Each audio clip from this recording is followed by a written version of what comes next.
Hello everyone. So today I will talk about K4 missile, जिसको recently India ने successfully integrate कर दिया है सबमरीन के साथ और अपने न्यूक्लियर ट्रायड को कंप्लीट कर दिया है। जिसका मतलब है अब इंडिया एयर, वाटर और लैंड से न्यूक्लियर अटैक कर सकता है। अगर मैं बात करूं K4 की, तो K4 का मतलब है कलाम 4, जिसका नाम हमने डॉक्टर APJ अब्दुल कलाम के ऊपर रखा है। अगर मैं इसके कुछ फीचर्स की बात करूं, तो K4 एक सबमरीन लॉन्च बैलिस्टिक मिसाइल है और इसका सबसे बड़ा एडवांटेज इसकी इनविजिबिलिटी और रेंज है। ये INS अरिहंत और INS अरिघार जैसे न्यूक्लियर सबमरीन से लॉन्च की जा सकती है। इसकी रेंज लगभग 3500 किलोमीटर तक की है, जो इससे पहले K15 सागरिका मिसाइल से लगभग 5 गुना ज्यादा है।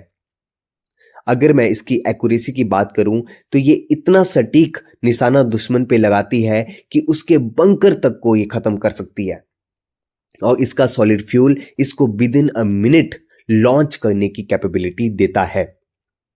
इससे पहले सबमरीन को चाइना के कोस्ट के बहुत नजदीक जाना पड़ता था कोई भी अटैक करने के लिए, पर अब K4 हमें इतनी कैपेबिलिटी देगा कि हमारी सबमरीन वे ऑफ बंगाल में सेफली रह के चाइना के बड़े शहरों पे जैसे कि बीजिंग या फिर संघाई इनको टारगेट कर सकता है।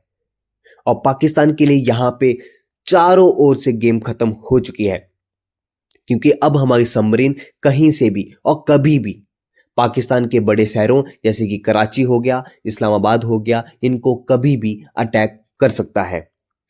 और अगर मैं बात करूं रीजनल स्टेबिलिटी की, जैसे कि आप सबको पता है कि बांग्लादेश के पास चाइना मेड कुछ सबमरीन आ चुकी हैं, लेकिन K4 मिसाइल इंडिया को एक साइकोलॉजिकल एज देता है।